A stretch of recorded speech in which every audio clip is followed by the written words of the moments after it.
Femmes d'ombre, femmes de lumière. Bonjour à vous qui nous écoutez, Florian Dai vous amène aujourd'hui à la rencontre de Linking. Bonjour et bienvenue dans Femmes d'ombre, femmes de lumière. Aujourd'hui, je vous propose une émission particulière à l'occasion du International Booker Prize obtenu le 19 mai de cette année par Taiwan Travelogue de l'autrice Yang Shuangzi, traduit en anglais par Linking.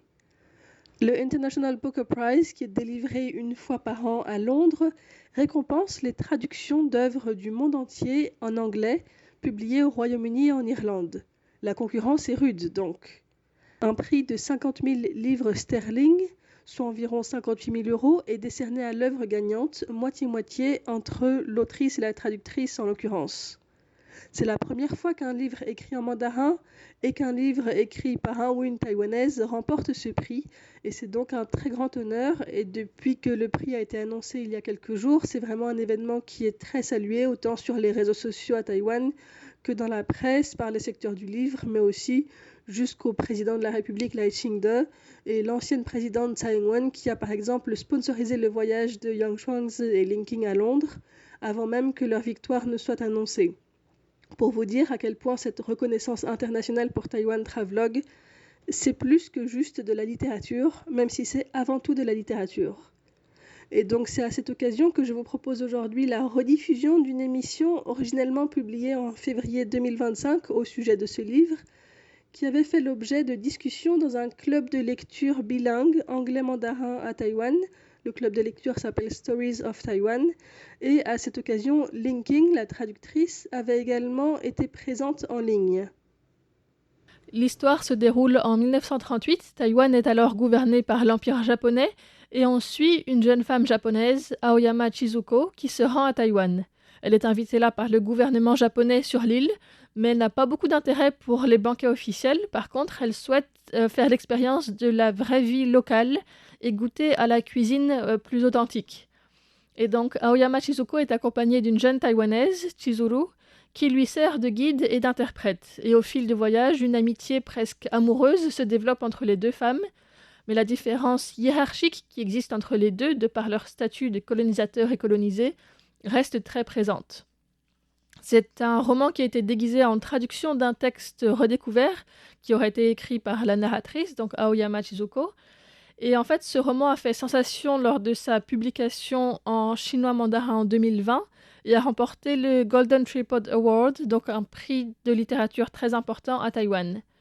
Et sa traduction en anglais a été publiée en novembre dernier. Elle a gagné récemment le National Book Award, l'une des distinctions littéraires les plus prestigieuses des États-Unis. Voici, pour commencer, le discours que l'autrice Yang Shuangzi a prononcé lors de la cérémonie de remise des prix.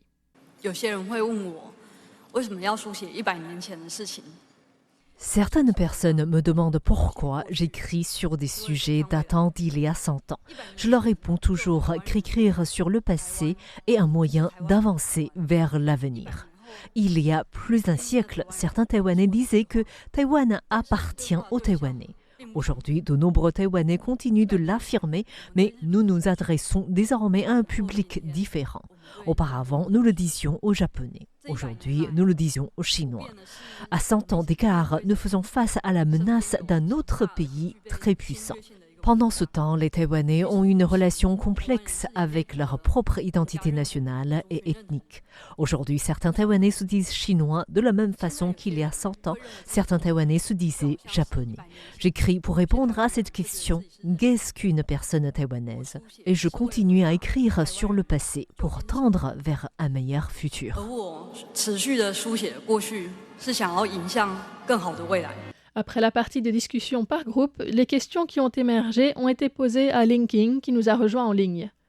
Alors, si vous vous êtes déjà amusé à prendre un livre et sa traduction et à les regarder côte à côte, une des premières différences qui sautent aux yeux en général, c'est quand des passages entiers sont supprimés. C'est aussi le cas pour cet ouvrage, et donc la première question portait sur le choix de couper certaines parties.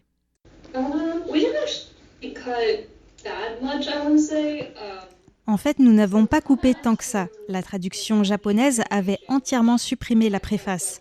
Nous avons décidé d'en conserver le cadre, mais mon éditrice voulait, à juste titre, réduire ce cadre pour que les lecteurs entrent plus rapidement dans l'histoire, car les lecteurs taïwanais ont l'habitude d'avoir une préface pour une œuvre de fiction, ce qui n'est pas le cas des lecteurs américains ou britanniques. Dans le premier chapitre, les sections sur le Japon ont été réduites dans quelques apartés parce que lorsque le livre est présenté à Taïwan, Taïwan en soi n'est pas étranger au lecteur.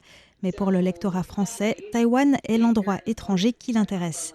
Le reste n'a pas été tellement coupé, peut-être seulement quelques sections qui ont été reprises plus tard dans le livre. Il n'est pas vraiment d'usage de répéter des scènes entières dans les romans. Voici ce qu'elle a répondu lorsqu'on lui a demandé qu'est-ce qui était le plus difficile pour elle au niveau de la traduction. Les connaissances sont tellement pointues que même pour quelqu'un qui est né et a grandi à Taïwan, il y a beaucoup d'informations nouvelles ou cachées. C'était difficile aussi parce que j'étais aux États-Unis pendant la plus grande partie du processus de traduction et que mon optimisation du référencement faisait que beaucoup de ces choses n'apparaissaient pas, même si je les cherchais sur Google.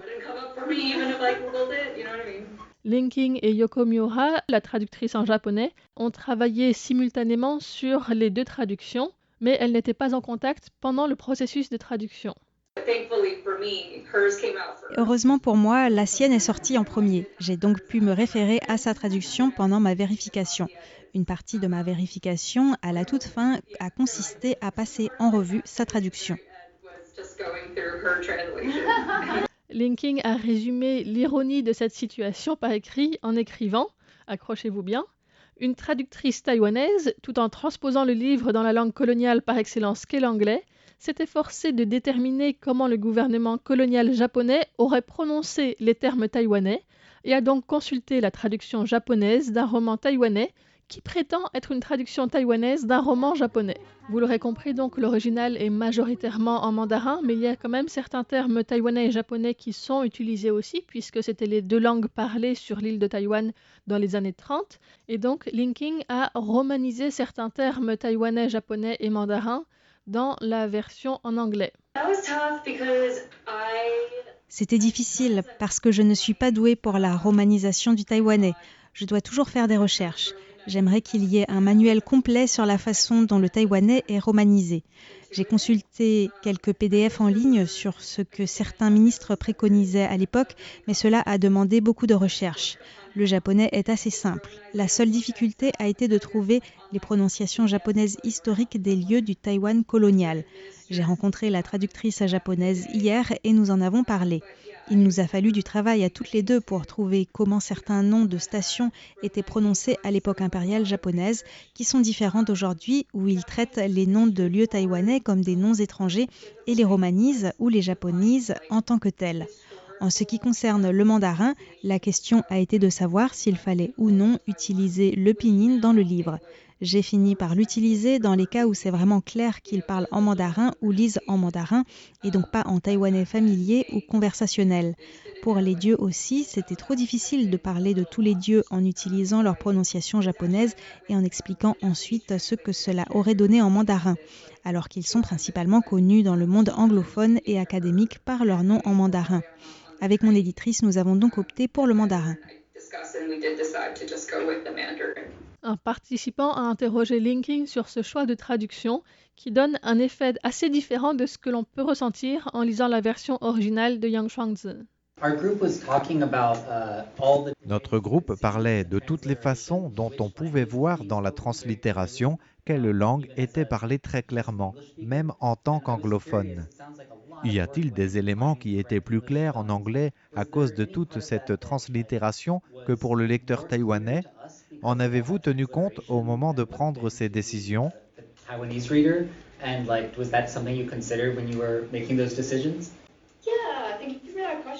Je pense que c'est vrai dans une certaine mesure parce que le lecteur taïwanais n'a pas besoin de s'arrêter sur les différentes prononciations parce que les caractères sont tous les mêmes.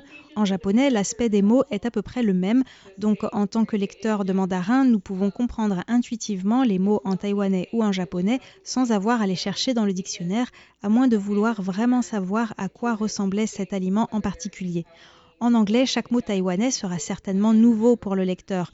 Et mon éditrice et moi-même étions très conscientes du fait qu'on vous guide quelquefois lorsque le mot est introduit pour la première fois. Et puis on enlève les petits trous et vous devez vous souvenir de ce qu'il signifie. D'une certaine manière, c'est comme si on faisait un manuel de langue. Il y a aussi dans l'original parfois des jeux de mots avec les noms, les prénoms des gens ou les caractères. Et donc c'était quelque chose qui n'a pas toujours été retranscrit. On écoute Linking pour savoir qu'est-ce qui a été gardé, qu'est-ce qui a été explicité ou qu'est-ce qui a été plutôt laissé de côté. Avec toute la famille d'Ochigyo, vous apprenez tous leurs noms et leur signification dans l'un des derniers chapitres où elle parle des origines de son nom. Nous avons dû décider si je devais présenter uniquement leur prononciation ou également leur signification. En chinois, les noms ont beaucoup de sens et cela intervient dans l'intrigue. Sa sœur ne pouvait pas épouser un homme parce que son nom a un caractère qui signifie qu'elle le surpasserait, ce qui n'est pas possible, donc il devait épouser quelqu'un d'autre. Pour les noms japonais, nous ne sommes pas allés aussi loin dans les explications. Nous n'avons ajouté des notes que si l'équipe de Grey Wolf Publishing considérait qu'elles étaient indispensables à la compréhension immédiate de l'histoire. Beaucoup de détails n'ont donc pas été inclus dans le livre.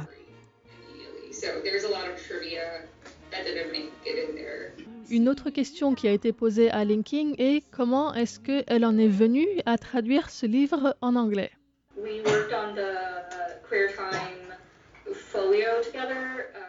Nous avons travaillé ensemble pour le folio Queer Time organisé par l'Asian American Writers Workshop avec le professeur Jita Wei et l'éditrice Ariel Chu. On m'a confié Yang Xuanzi parce que je parle japonais.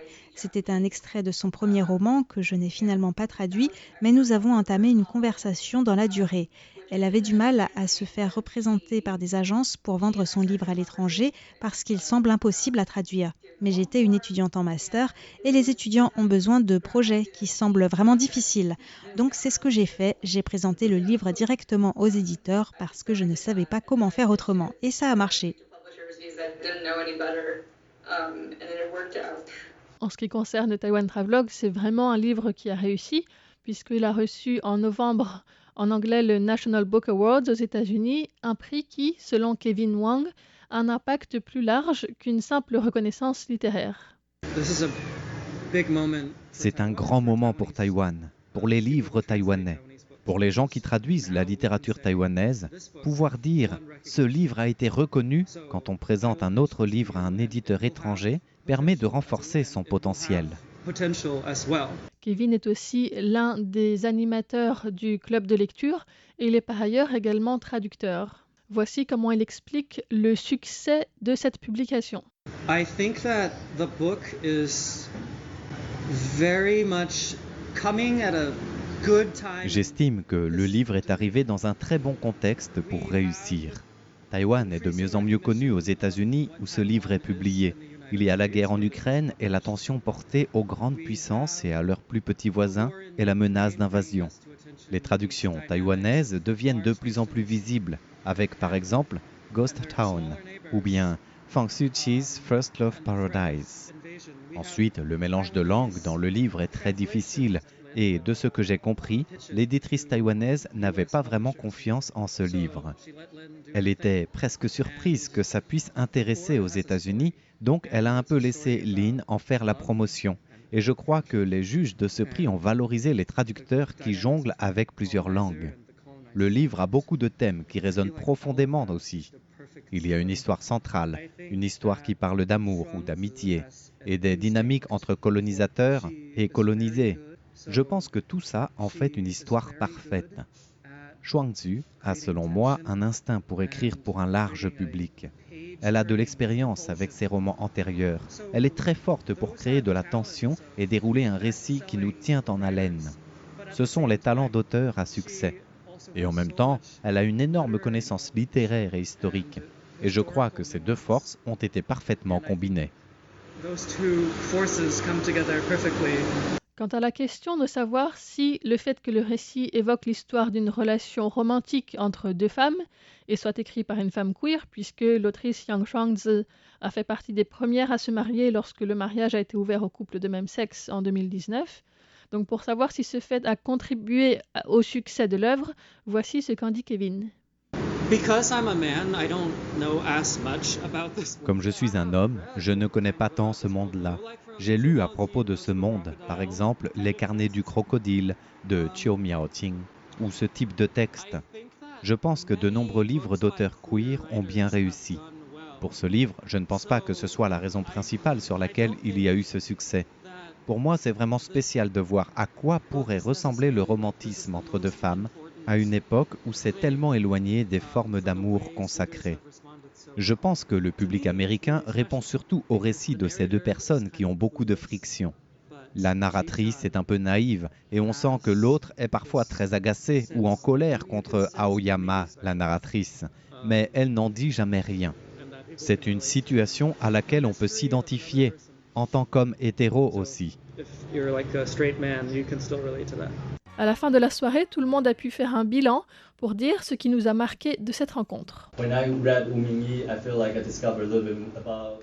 En lisant Wu Ming-yi, j'ai découvert les cultures indigènes. Avec ce livre, j'en apprends un peu plus sur le Taïwan colonial. Je crois que sous le régime du KMT, une partie importante de l'histoire et des souvenirs ont été enlevés. J'ignore même ce que sont beaucoup des aliments décrits. Et c'est curieux parce qu'avec l'édition anglaise, on peut prononcer les mots. Alors qu'en chinois, je peux reconnaître les caractères, mais je ne sais pas les prononcer. L'expérience de lecture est vraiment différente. Même en lisant les caractères chinois, ça rajoute une couche un peu étrange, parfois même si c'est à propos de nourriture. Expérience unique de lecture pour moi. J'apprécie comme je peux redécouvrir, à travers le texte et les descriptions, comment ça pouvait être, les rues, les bruits, les cascades, la nature. Je trouve que c'est un super travail de l'autrice pour nous pousser à trouver notre identité et qui on est à travers ce roman. Pour d'autres, la lecture de Taiwan Travelogue a éveillé leur curiosité pour cette partie de l'histoire de Taïwan, mais aussi de sa gastronomie, de comment on vivait à l'époque. J'ai aimé le fait que je ne comprenais pas de quelle nourriture il s'agissait quand les noms étaient donnés en taïwanais. Comme si je découvrais en même temps que le personnage. Par exemple, quand elle décrit un ananas. Un autre participant dit « Il y a quelque chose de tellement éphémère à ces voyageurs bourgeois d'une époque déterminée. J'ai envie de rechercher les documents originaux qui ont inspiré cette histoire. » Pour conclure, c'est vraiment ce joyeux mélange de langues qui a été très remarqué et très apprécié. J'ai vraiment apprécié la discussion plurilingue à propos d'un livre aussi un peu plurilingue. C'est assez tripant. On a vraiment la sensation qu'il faut lire le livre en mandarin, en anglais et en japonais. Sinon, il nous manque quelque chose. C'est un avis qui est également partagé par Rosaline, l'organisatrice de ce club de lecture. Ce que je retiens, c'est que ça aiderait de lire tout le livre en anglais et en chinois, et si je pouvais en japonais, parce qu'il y a tellement de niveaux de lecture dans ce texte qui est écrit depuis le point de vue d'une autrice japonaise dans les années 30, qui voyage pour la première fois dans la colonie qu'était alors Taïwan. Donc je suis bien décidée à en terminer la lecture en anglais, et si j'ai le temps, en chinois aussi. Si vous pouvez le lire dans une ou plusieurs de ces langues, je vous invite donc vivement à le faire. En attendant, la version française. Et pour le coup, je ne sais pas si elle est déjà prévue, si elle est en cours. En tout cas, elle n'est pas sortie pour l'instant. Mais il faudra garder l'œil ouvert parce qu'avec ces prix-là, c'est probable que ça intéresse plus de maisons d'édition. Donc c'est un sujet à suivre.